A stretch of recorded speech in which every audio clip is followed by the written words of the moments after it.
Hi everyone, welcome back to my channel. We've got a very interesting problem here with this Hoover, which I think is well worth a video.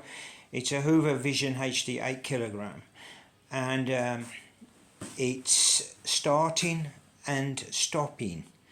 Now the heating element and everything's working, but it's a little bit difficult to diagnose it. So anyway, I'll show you what happens. So we just start it up now, and as you can see the drum works perfectly, not a problem there, no flashing lights.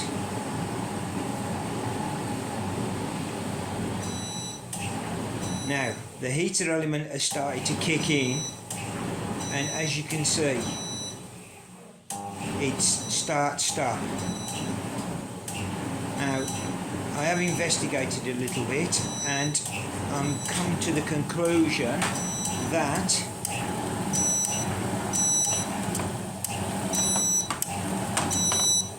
it is this relay here. This is the relay that's in charge of the heating element, and what we're going to do is we're going to desolder it and replace the relay with a new one, and hopefully that will sort the problem out.